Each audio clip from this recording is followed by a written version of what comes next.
time now with this longevity and the end of paid work and the time to do grandparenting. And there's this time not just to play golf or play cards, but to actually begin spiritual practice and tune into yourself more deeply. I call it aging as spiritual practice. And so we can learn how to use the circumstances of our lives, whatever they are, as practices to expand our self-knowledge and deeper understanding. Yeah. Well, see, I look at life as a soul journey, and that regardless of what age you are, you're the true essence of who you are is always there, and at any given time, whether it's young, old, middle age, whatever, you can start doing an assessment or a life review of what you've experienced and where it's taken you. Insight and Awareness Spiritual Explorer. Soul intuitive, emotional and spiritual mentor and award-winning author, Lorraine Nylon. Before we get started on today's episode, I just want to let you know that I'm going to do some solo casts where you're going to have to put up with yours truly. I want to talk about some different things and I'm open to suggestions. If you have a question, just email it to me. The topic I'm going to do next week is judgment, because sometimes when people are judging us, we don't know how to respond, and we have all these social etiquettes. We're trying to do the right thing, which, we're meant to do. So I'm going to go into some of the reasons why we fear judgment and what does judgment do to us. I'm looking forward to doing some solo casts. There's issues that I want to talk about, like judgment, understanding how indifference impacts us. That comes off narcissistic abuse. It's also a long ramification of childhood abuse or neglect, how different emotions affect us in our day-to-day living. And also, I come from a perspective of what the spiritual path, but when I'm talking spiritual path, I'm talking about understanding ourselves better, and that we're all on an evolutionary path where we're meant to be learning from the truth of our own experiences. So I'm hoping these solo casts and also the podcast with our guests, it's the same thing, that they're giving you some value, that you're looking at and reflecting on your experiences so that you can better understand yourself. So thank you for being a listener. I really appreciate that you are taking your time to join these conversations. Welcome, explorers, and thank you for being part of the adventure. Today, our guest is Connie Zweig, and she's a retired therapist, and she's written many books and a multi-award-winning author. But today we're going to concentrate on the inner work of age, shifting from role to soul. So thank you, Connie, for being here. Thanks for having me. I have lots of questions. So do you mind if I just start listing off my questions? Go for it. So can you explain to us what is the shadow? Yeah. So for some reason, my career has focused on the unconscious. And Carl Jung gave a name to the personal unconscious. He called it the shadow because it's not in the light of awareness. We're unaware of it. It's in a blind spot. And so he called it that, and that name has kind of stuck. So my first book about this was Meeting the Shadow, which was a collection of writings by experts in the field, because it was before I had gone back to graduate school and gotten my doctorate and so forth. And then I wrote a book called Romancing the Shadow, which is about how the unconscious erupts in relationships. Like if you're with a partner and you have the same fight over and over again, that is the shadow showing up. And this book developed a method for people to begin to become aware of how this part of us that's in the blind spot is sabotaging our intentions. And then I wrote The Inner Work of Age, which explores the shadow or the unconscious associations and beliefs and images we have about aging. And so that's our topic today. So let me just kind of step back so we're on the same page. So the shadow forms when we're children in an inevitable process. This happens to everybody, every human being who is socialized to form an ego, a conscious personality, by messages from adults about what's good behavior and what's not, what brings you love and approval and what brings you punishment or shaming. And so, for example, if your parents want you to be polite, then whatever's impolite goes into the shadow. If they don't want you to be angry or sad, those feelings get buried into the unconscious shadow. And so the ego or the conscious personality and the shadow are developing together in every little child. And you can watch this happen if you become aware of it in your kids or grandkids as they learn what's okay, what gets them love, and what's unacceptable, and what brings punishment or criticism. And so all that material then is buried in the shadow. And we know now, because the mind and the body are so intimately connected, that that doesn't mean it's buried in a little closet in the brain. It means that all this range of feeling, behavior, beliefs, even talents is lodged in the whole body mind, in the muscles, in the shoulders, in the subtle body. I don't know if you have any sense of what that's about, in the chakras. And so there's shadow material that is hidden from us, but is influencing us, all of the time.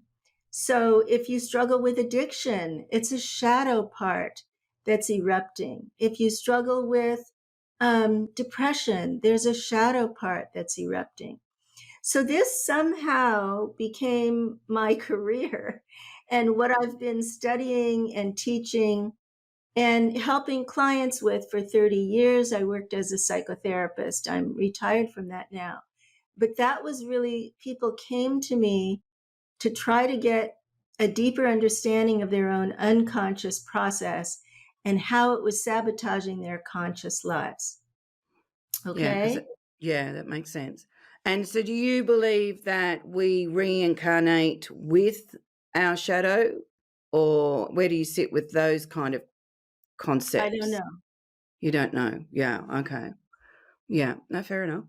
So when we're trying to look at our shadow, what are some tips that you could give us that help us, if it's in the blind spot, we're generally the last to know exactly what's going on, and we've normally lived out patterns quite a lot before we'll identify them. So what kind of things do we look for if we're trying to understand if that's part of our shadow? So, See, I refer to it as your emotional baggage. This is the stuff that we carry around with us, and we don't understand why we're carrying it around, and we often don't understand how it's playing out in our life. well, I think, Lorraine, emotional baggage is a part of it. It's not the whole story. I think that people associate it with emotional baggage, and that has a negative connotation. But if you were raised in a family that thought that art or music was a waste of time, and you're naturally artistic or musically gifted, then those talents get repressed and buried in the shadow. And it might be that that's what erupts at midlife for you or in later life when you retire. So it's not only what we think of as, having a negative association, it's negative in relation to the ego because the ego sees it as unacceptable or forbidden, taboo. So from my point of view, this is the way. There are many ways to work with your unconscious material. Carl Jung and Freud primarily worked with it through free association and dreams. I have this method that I call shadow work. It goes like this. Every time there's a particular aspect of the shadow, I call a shadow character, that's emerging from the dark, it has the same inner voice. It tells you the same thing every single time. It goes with the same feelings and the same physical sensations. So if you begin to become more self-observing and notice that every time you say to yourself, my husband is so annoying, I'm feeling agitated, angry, and my body's tightening up. And you begin to notice that that pattern repeats itself over and over again, then you know that those are 3 cues that there's a particular aspect of your shadow, a character that's showing up with a message for you. So you can then personify it by giving it a name and giving it an image. So let's say that you're irritated with your husband and you criticize him. So you can call it the critic, and you can give it some kind of an image. Let's say, it's pointing a finger at your husband and shaking a finger at him. So now you have what was previously unconscious. You have all this conscious material that you can begin to work with. The name, the image, the inner dialogue, the feeling, and the sensation of the critic.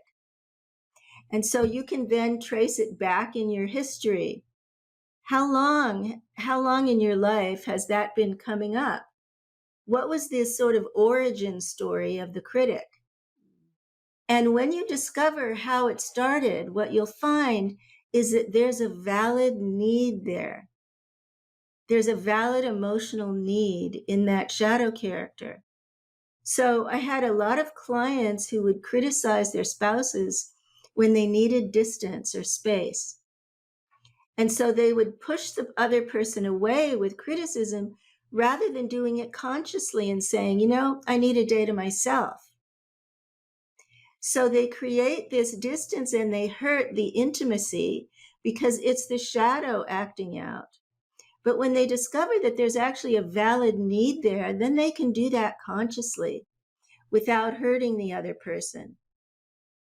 So everyone has, countless examples of that, these shadows acting out in our lives, whether it's an abandoned child or a foodie or a lazy one or whatever it is. And another way we can detect it is in a projection, when we attribute what we're denying in ourselves, like the critic, to somebody else. And we might meet someone and say, gee, she's so critical. And we don't want to see that critical part in ourselves. So we shoot the arrow of projection onto the other person, and she becomes the critic. And this is the source of enemy making in our whole world today. We can see that in our politics. We can see it in the war. Groups are projecting onto others and turning them into, the other, the immigrant, the people of color, the people who are taking what belongs to us, whatever the other is.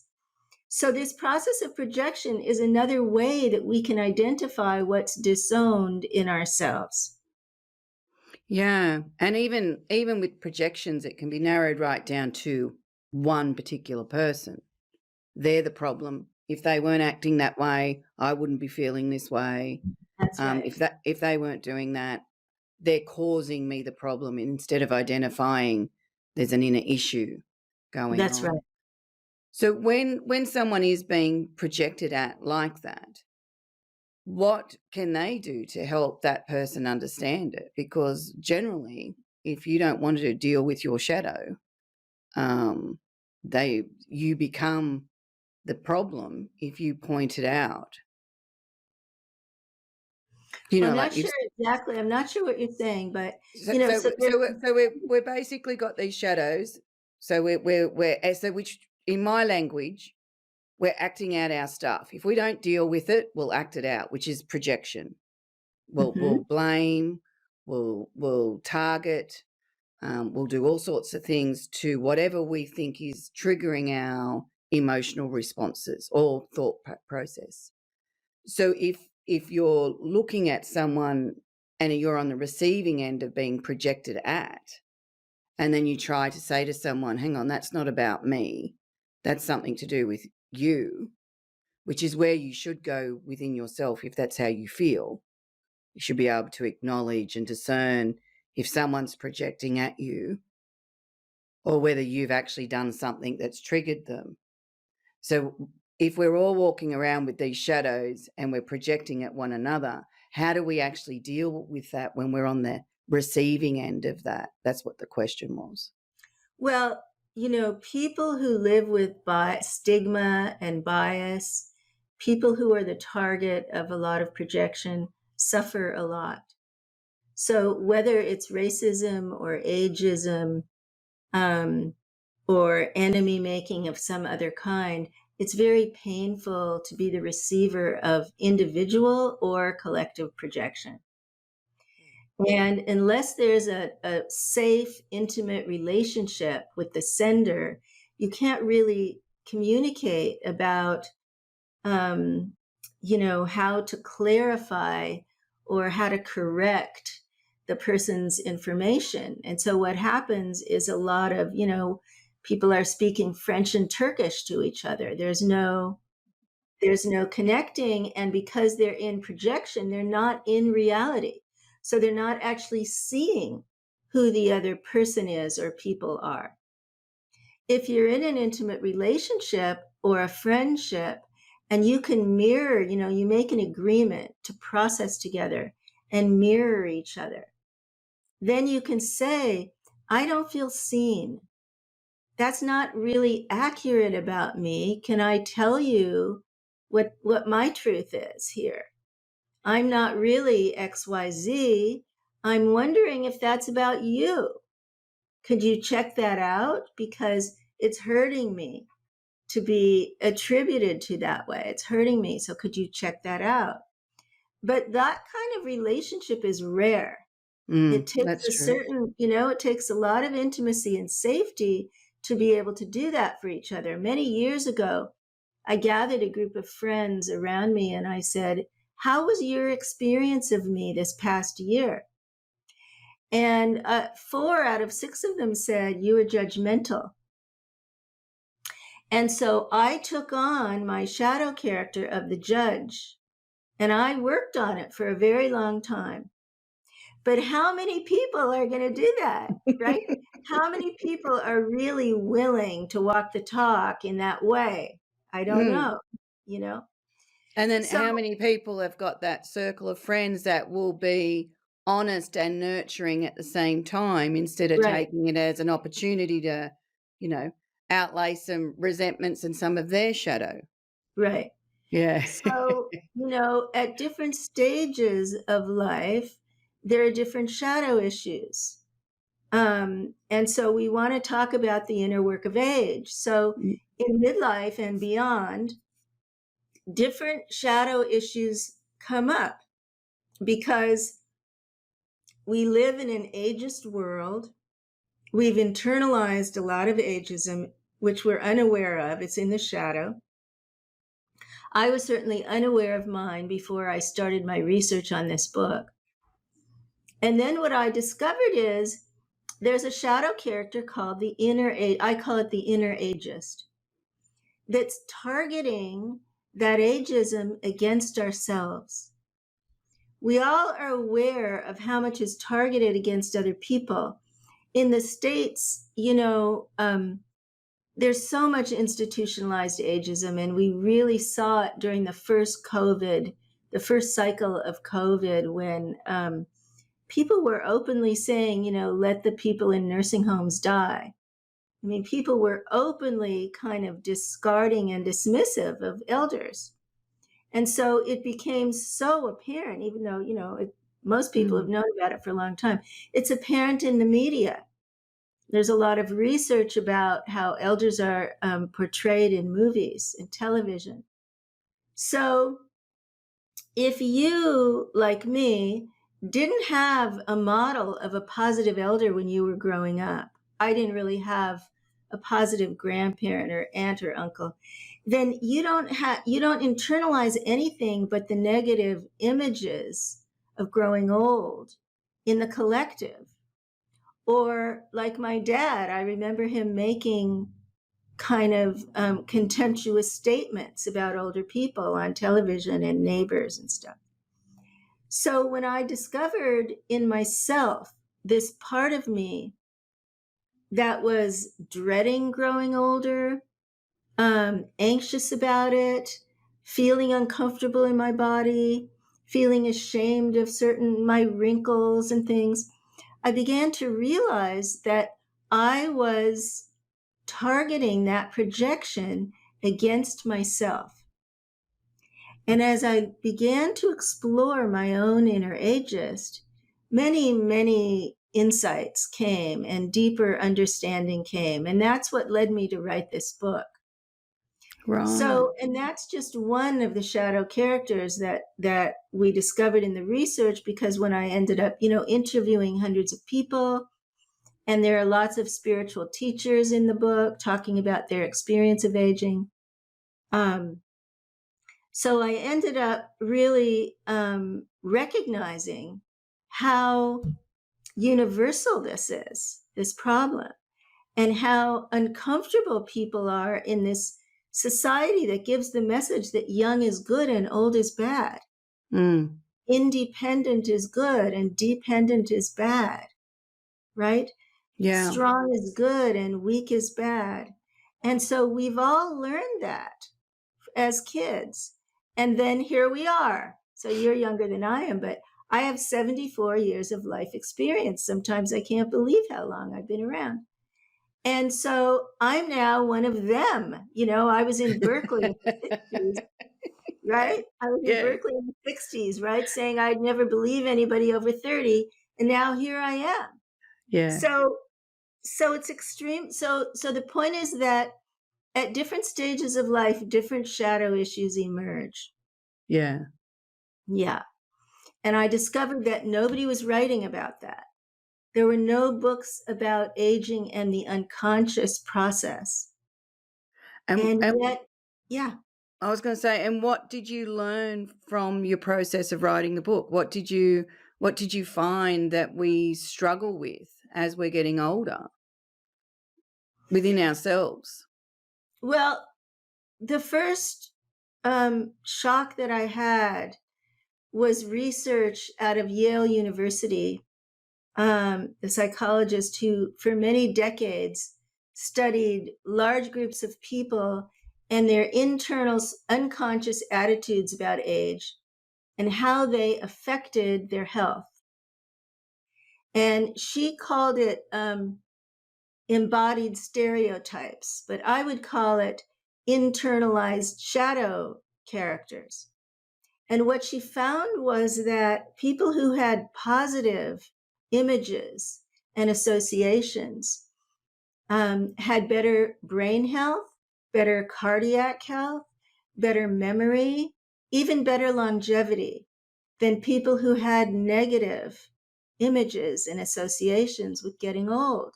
And that was just absolutely incredible to me, because her research shows that this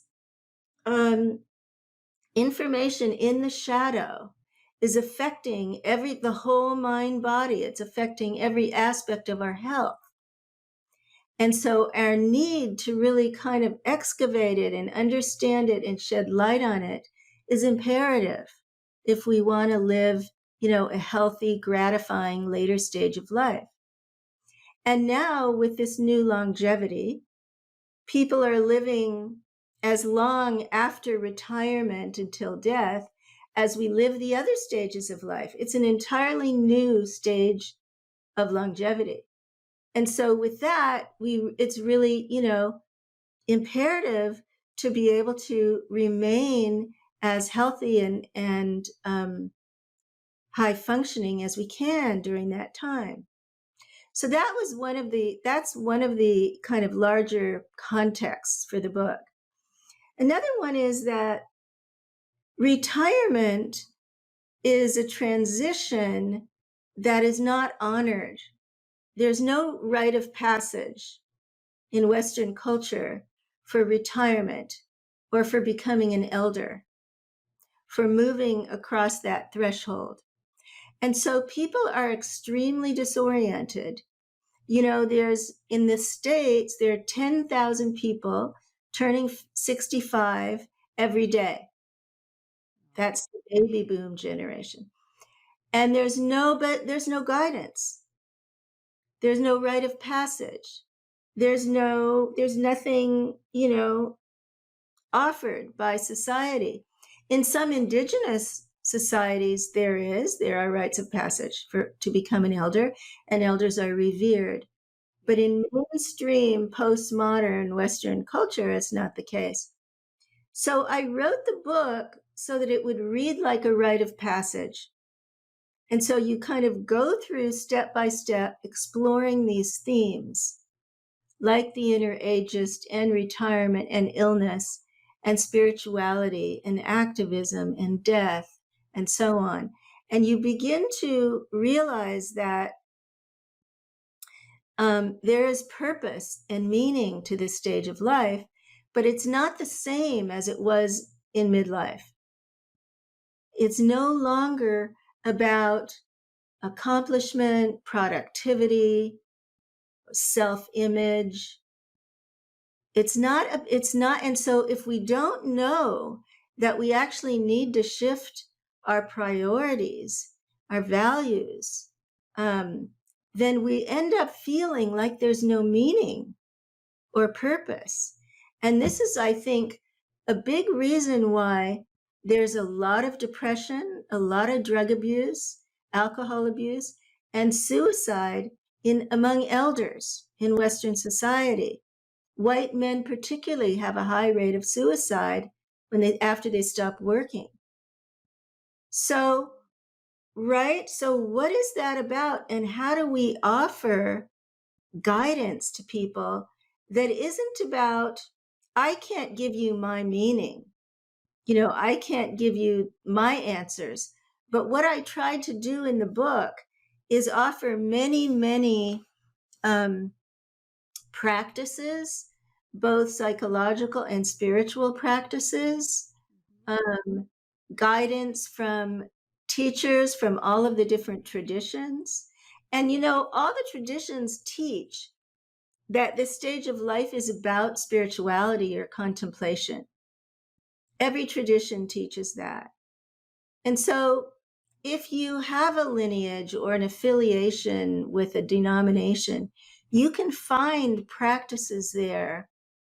They may not be obvious at the church or synagogue or mosque. If you're in an alternative spirituality, you may find a little bit more easily meditation practice, but they're there in every tradition. And there's so much time now with this longevity and the end of paid work and the time to do grandparenting. And there's this time not just to play golf or play cards, but to actually begin spiritual practice and tune into yourself more deeply. I call it aging as spiritual practice. And so we can learn how to use the circumstances of our lives, whatever they are, as practices to expand our self-knowledge and deeper understanding. Yeah. Well, see, I look at life as a soul journey, and that regardless of what age you are, you're the true essence of who you are is always there. And at any given time, whether it's young, old, middle age, whatever, you can start doing an assessment or a life review of what what you've experienced and where it's taken you. Because I think to me, spirituality is understanding yourself. Now, how you actually do that in your own process and what your practices are is personal, and it's meant to be individual. Everyone's got their own style, and every individual's path is different. We're not meant to follow the herd all the time. We can follow the herd, but it's still a personal journey. So when I seen in your book is, ego life review. So what actually is an ego life review? So there are many practices in the book for aging consciously and having a fulfilling experience of this stage of life. So life review is a really precious practice or tool. It was very life-changing for me, but it wasn't enough, right? So the traditional life review, the way that it's been taught since the 60s, is a review of the conscious lived life, the ego's life, the hero's journey, what we know about our journey, right? But in the shadow, there's another life that's been lived all along outside of our awareness. Carl Jung called it the unlived life. So I was talking about how anything can be buried in the shadow during childhood, during adolescence, during midlife. Anything at all can be buried in the shadow. So what I did is I added that dimension to the life review and offered a way to examine more deeply how to connect what's been expressed with what's been repressed. Mm-hmm. So Yeah. what we've lived out with what got sacrificed in the shadow. And to be able to do that throughout our life story so that we can see more 360-degree view of our lives. And one of the things I discovered for myself when I did that was I had 4 distinct careers, and I thought they were all really different. But it turns out my soul had the same mission in all of those careers. And my soul's mission was the transmission of information about consciousness. And that was true when I was teaching meditation, when I was a journalist, when I was a book publisher, and when I was a psychotherapist and author of my books. So the transmission of information about consciousness is like a thread that carried through my story. We can call it Dharma or Tao or whatever we call it. It was that thread that my soul was following. And, when I saw that, I just felt like everything came together. And I just sunk into this deep gratitude for the way that my life unfolded, even the hard stuff. Yeah. I could really see in the big picture all the teachings that came about because of the challenges. So there are a number of practices like that in the book.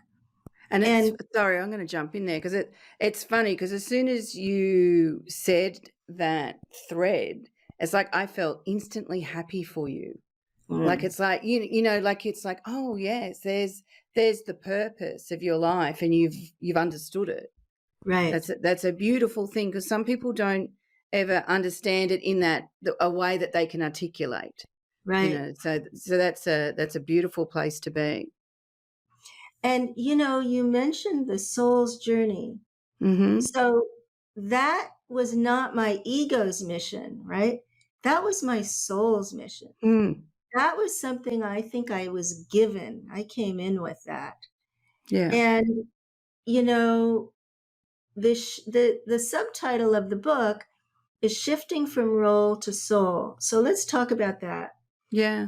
Because that little phrase from spiritual teacher Ram Dass was his phrase, really seems to intuitively speak to people when they see it. Because they know there's something more than their roles. Yeah. Their family roles, their work roles, and most people think that's who they are. Yeah. Their identity is rooted in what they do, I call them right? controlled identities. So in the stuff that I've wrote, I call them controlled identities. They're identities that have roles attached to it. So Yeah, mother, therapist, yeah, grandmother. So yeah, we identify ourselves via the role instead of going, I'm Lorraine, and understanding who I am at any given time, because I'm constantly changing and evolving, sometimes de-evolving. But it's Lorraine who's mothering. Like it's not just a definition of who I am. It's a definition of what yeah. I'm experiencing and what So, I'm. what I would say, rather than using my name, because that's passing too, the roles are passing, Yes, for sure. fleeting, right? The names are passing, right? But there's something essential about us, and that connects us to spirit. And whether we call it true nature or Christ nature or Buddha nature or essence or spirit or God, whatever we call it, the task of later life is to shift our identity from what we do to who we really are. And we can see from watching people age and become less capable and become ill and become, sometimes become more dependent, not everyone, but sometimes the roles fall away. I mean, your role can shift in a moment from spouse to caregiver, Yeah. and that's not who you are.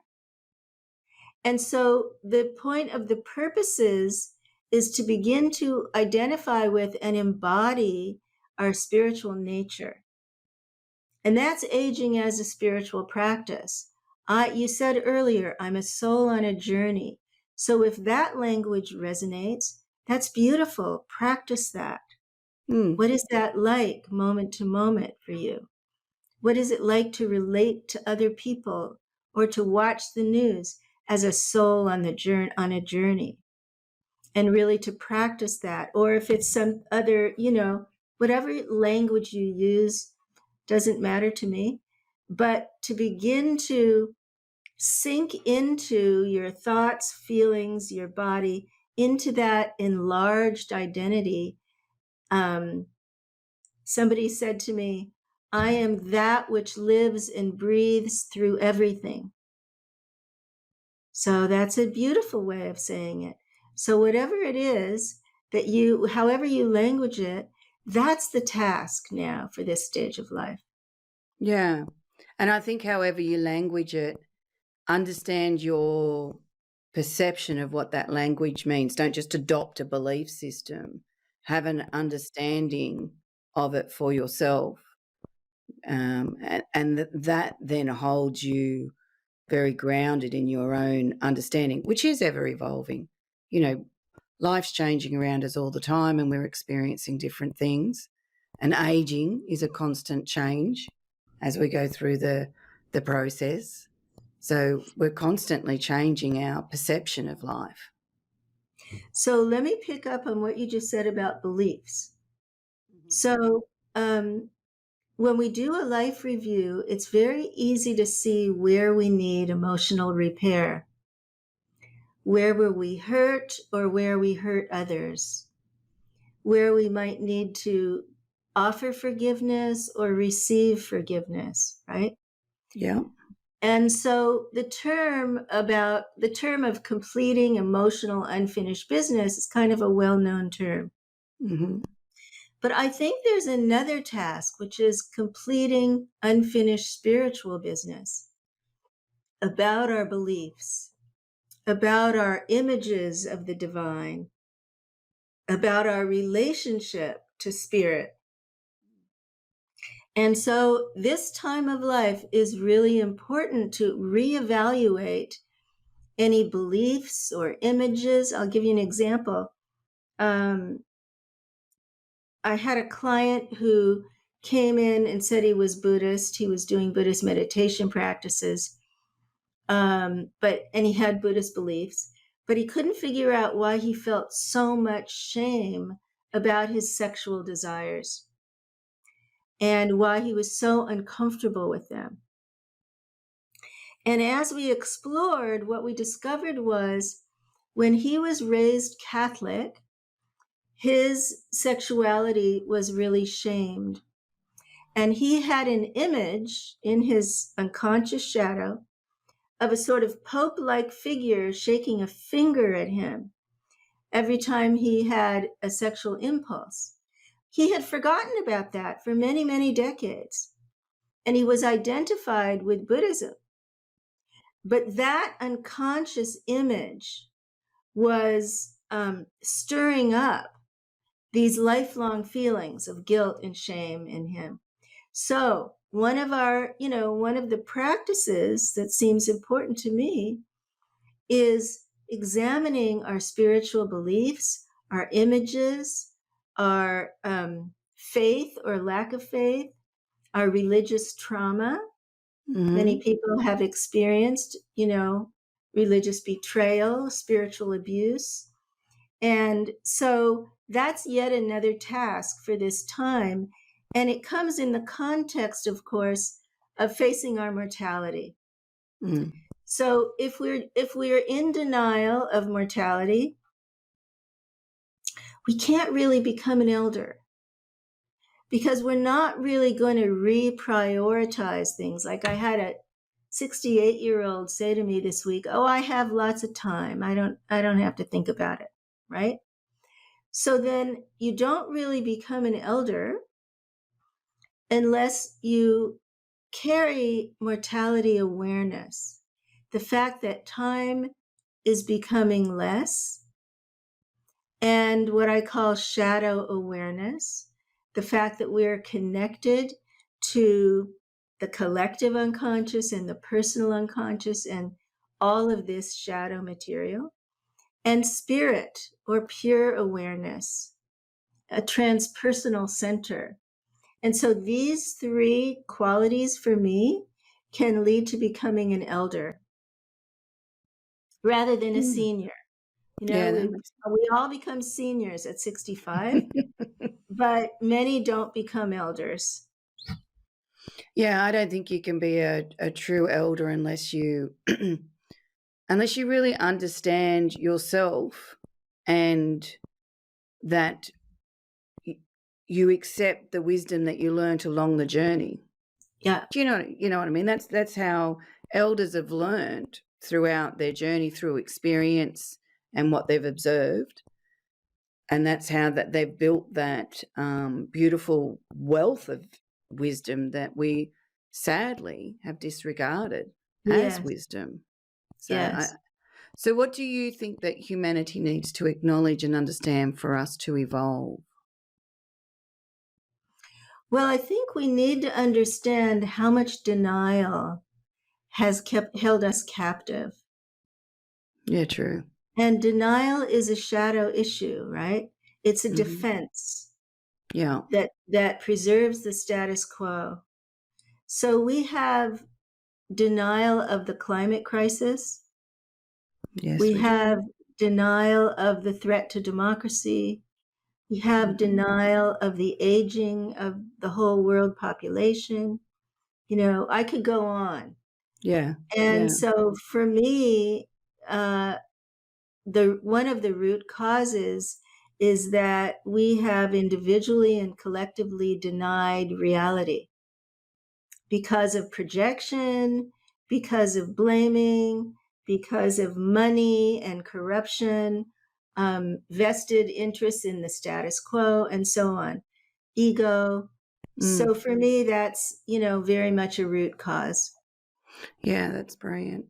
And I've done a lot of writing on denial of reality. It's more the inner reality, but it transfers into everything because you can't create change or even build a solid understanding of anything if you're in denial of reality. Right.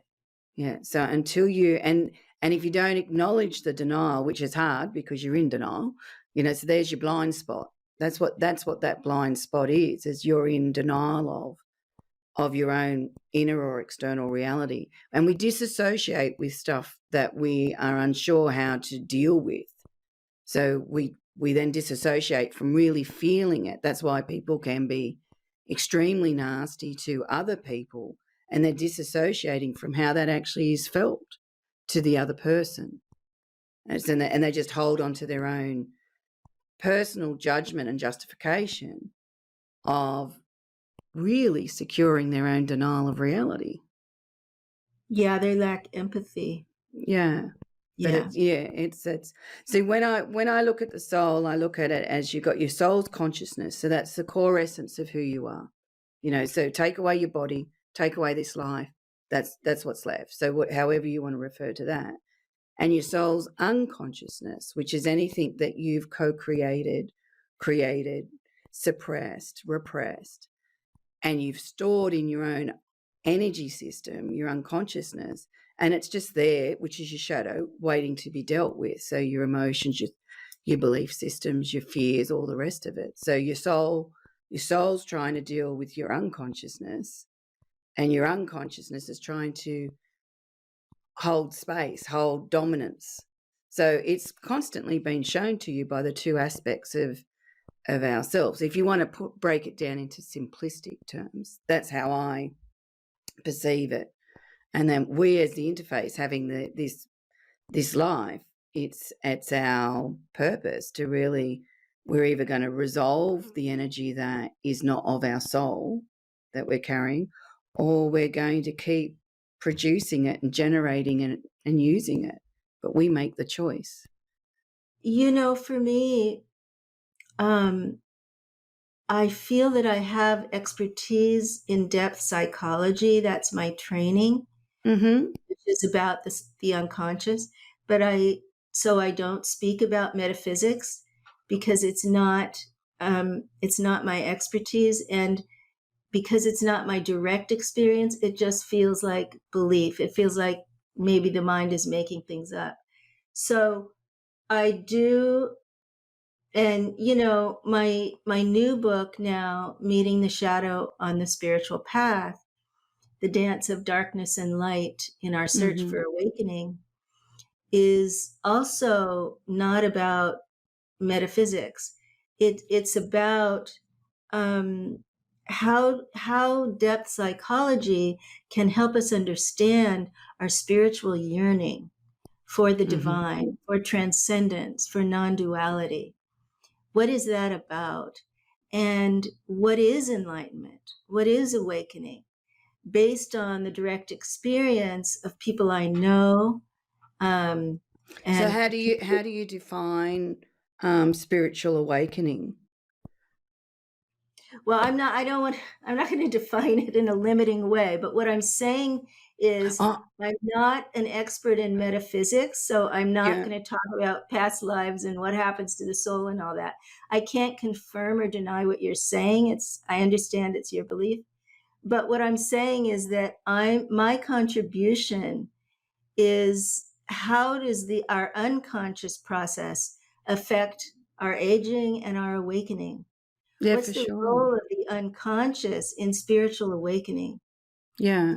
And there's this epidemic now of spiritual abuse going on in communities all over the world. I mean, when I did this research, it just blew my mind how many teachers who claim advanced levels of consciousness are abusing their students.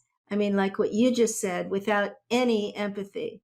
Yeah, for sure. It's just unbelievable what's going on. So how do we make sense of that psychologically and spiritually?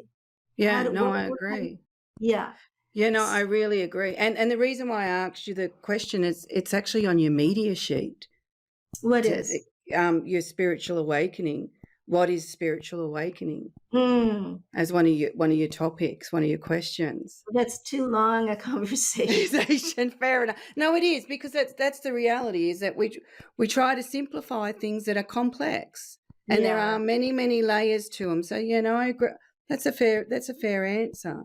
So like I said, for me, spirituality is understanding even your motivations of why we're doing certain things and why we're behaving in certain ways, why you have a particular belief system. It's really, spirituality should be broken down into just know thyself, understand yourself. And that is basically, as we go through life and we do get older, we start to, because we have got the experience, we have got the life behind us that we've lived, we now are defining more of our own understanding of what we have experienced, which is a beautiful part of aging. It is. Yeah, and we should celebrate it. If we really distill our life lessons into wisdom, elders have so much to offer the world. Yeah, brilliant. And that is not being received. I do actually think that spiritual abuse and religious abuse is not talked about enough, because you do see that, there is a pattern that people know how to manipulate the vulnerable. I have seen many things where I've just shook my head and gone, unbelievable. Unbelievable. That's right. For our listeners, be very careful if about who you invite into your world, especially in that therapy sort of job. Yeah, it is. Yeah, why are we drawn to charismatic leaders? What is it in us that draws us to them? And what is it in them that leads them often to act out in very hurtful ways? All right. Well, I think it's time to flip the book. So it's an intuitive exercise. So we have book 1, 2, or 3 to choose from. 3. Your Insight and Awareness book, and you have 1 to 430 pages to pick from. 400. 400. By the way, the other book's 188 pages. So there's a big difference in the numbers. So 400. You have 4 paragraphs to pick from. Do you want 3. Paragraph 3? So, and just so you know, there's a picture on the other side. I'll just see if I can show you. So it's a man. Yeah, a man looking at a billboard, looking at a poster on a graffiti wall. Consciousness cannot be bought, adopted, studied, or owned. Consciousness has to be felt, experienced, and trusted. So just a little link in here. So when you falsely interlink the concept of evolution with securing your control, you create an energetic idol which entraps you in your denial of the entirety of your reality.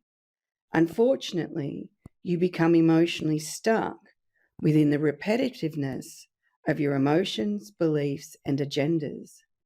Your own entrapment in your denial causes you to incessantly justify trying to compare the value of your soul's evolution with your desire to pacify your control of life. And that could be yourself, others, relationships, and the presence of truth. When you want a guarantee that the result of resolution is worth your effort, you attempt to judge the validity of being honest with and about yourself. So there we go. Everything we were talking about. Shadow, denial, ego, it's all in that little paragraph. Yeah. I want to thank you for being part of the adventure. All the best to you, Lorraine. Thank you, for what you're doing.